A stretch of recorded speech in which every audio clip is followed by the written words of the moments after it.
Hey guys, I'm Big Mac Davis here, and this is a special video, a discussion video. Just like there was a discussion video at the end of my Half-Life walkthrough, so there is a discussion video at the end of my Opposing Force walkthrough, and there will also be discussion videos at the end of all my other Half-Life walkthroughs as well. And in each of these videos, we'll talk about different things, but mainly the theme in each game that raises a lot of questions.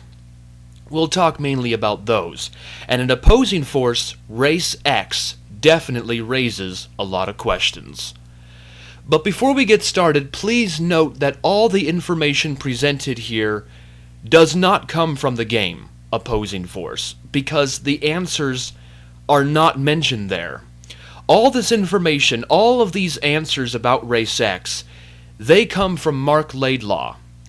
He's a well-known employee of Valve.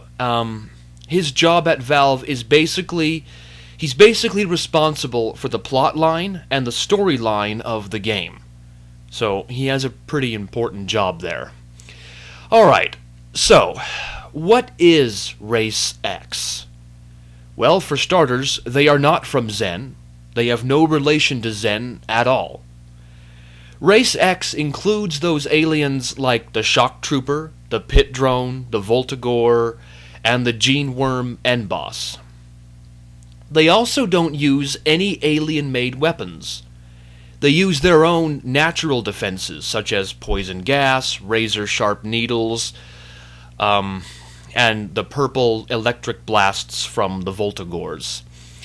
They also use biological weapons, such as the shock roach and the spore launcher.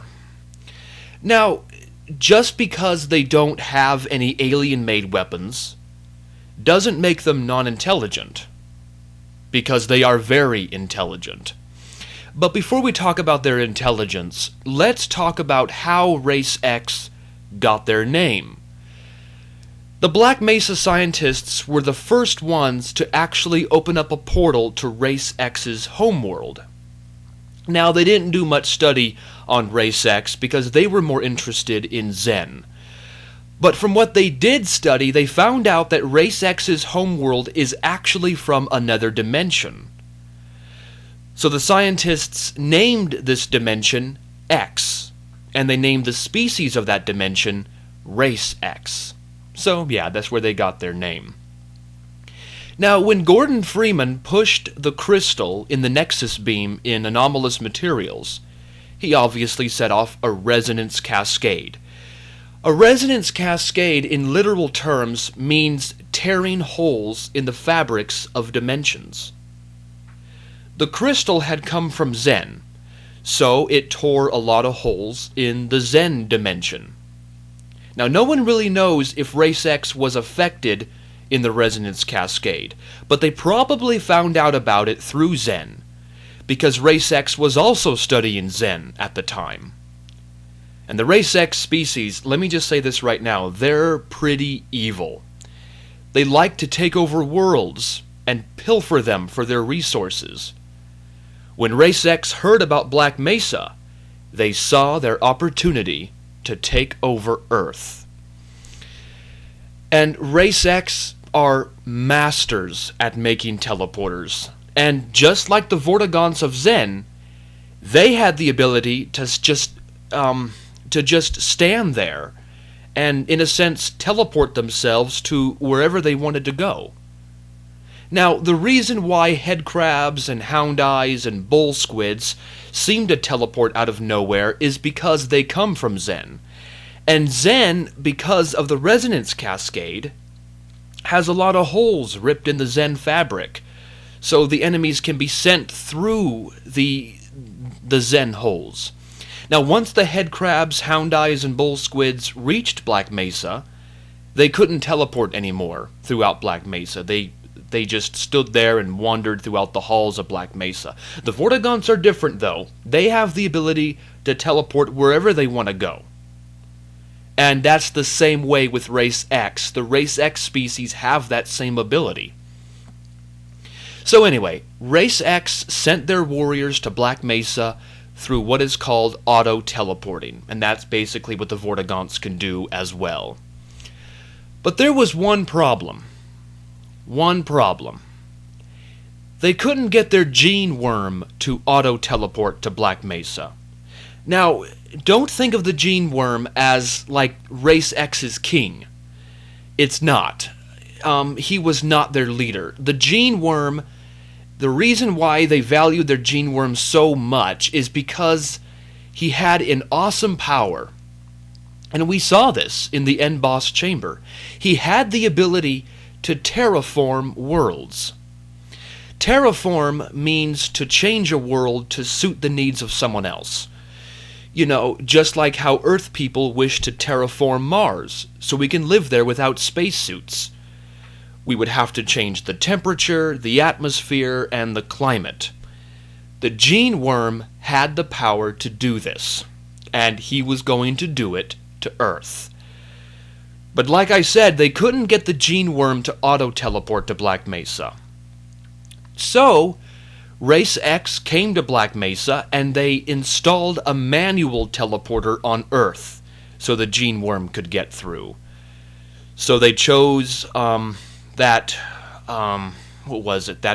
warehouse in Chapter 12 of Opposing Force. They chose that spot for the teleporter. But there's one more problem. Race X teleporters need a power source to keep it running and to keep it open. So what is this power source? Well, the power source is sprites. But what are sprites?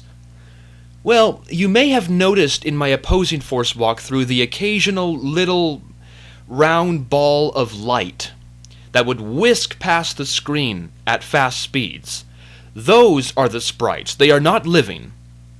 They're just balls of electrically powered light. But they are heading towards that teleporter in Chapter 12 to power it up. That's why they wander the halls of Black Mesa. They're going towards that teleporter.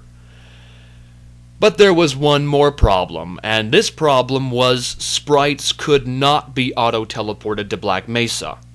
You know, just like the gene worm could not be auto-teleported.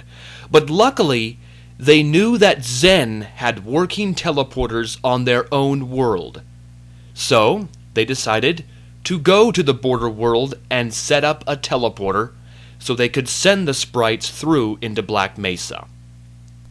You can actually see this Race X teleporter in Chapter 6, We Are Not Alone, where you get teleported there and you can grab the displacer gun.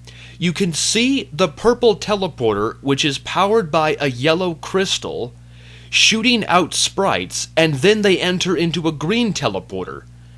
And the sprites will then go to Black Mesa using this green teleporter. So yeah, now back to Race X. Their troopers arrived at Black Mesa around the time of Chapter 12 Surface Tension of Half-Life 1. Which, in Opposing Force, is Chapter 3, We Are Pulling Out. Gordon Freeman never ran into any of the Race X creatures because they hadn't established a presence until about Chapter 8, Vicarious Reality. Which, you know, at that time, Gordon was in Zen in Chapter 17, Interloper. When Race X got to Black Mesa, their orders were to destroy everybody. Humans and Zen creatures alike. That's why Zen and Race X always infought with each other. Now by Chapter 9 and Chapter 10 of Opposing Force, Zen was pretty much gone from Black Mesa. And that's not because their numbers had been dwindled down. The Nihilanth, the end boss of Half-Life 1, had been destroyed, which closed many of the holes in the fabric of Zen, and also closed the main portal from Earth to Zen. So no more common Zen creatures could teleport through into Black Mesa. Those left behind were eventually destroyed by Race X, or the Black Ops, and then everybody was essentially destroyed by the nuclear bomb. But the Vortigaunts, remember, they still had the power to teleport wherever they wanted to go, and some of them did come back to Earth, but That's another story. And when the nuclear bomb exploded, it destroyed the Gene Worm teleporter. And it completely ruined Race X's chances of getting to Earth and terraforming it. Now, no one knows why they stopped the invasion of Earth. It just seemed that after the bomb exploded, they didn't come to Earth anymore.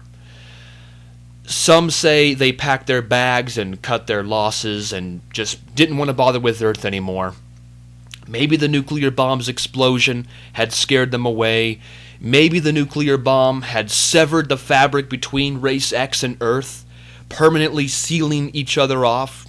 Who knows? No one really knows, but Race X stopped coming.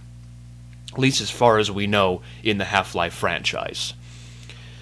So, yeah, I guess that's pretty much it about the discussion of Race X. That is essentially all that there is to know about the species and their own involvement with Black Mesa.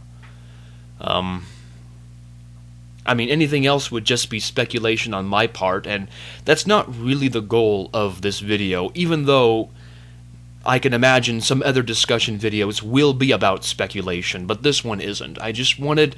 The game is very... Opposing Force is very, very... it doesn't explain anything about Race X. Nothing. And that may be because the game may have been rushed in the storyline, and that's why Mark Laidlaw of Valve decided to come out and post on his website a deeper biography on Race X, because a lot of the fans wanted to know about Race X. They wanted to know where they came from and such. So appreciative to Mark Laidlaw for coming out and being appreciative of the fans and giving them what they wanted and an explanation about this. So that's where I got it from. I got a lot of information from the Half-Life Wiki as well as from Mark Laidlaw's site. So yeah, that is the story of Race X and their involvement with Black Mesa. Thank you for watching, everybody. Once again, thank you all for watching my Opposing Force walkthrough.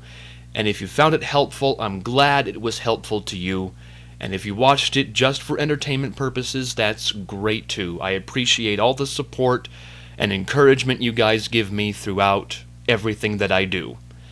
And I will see you guys in the next walkthrough, which is Doom 2. And after Doom 2, we will be doing Half-Life Blue Shift, which is the second expansion pack of Half-Life. So yeah, I will see you guys there. I'm Big Mac Davis, and I'll catch you guys later. Take care, everybody.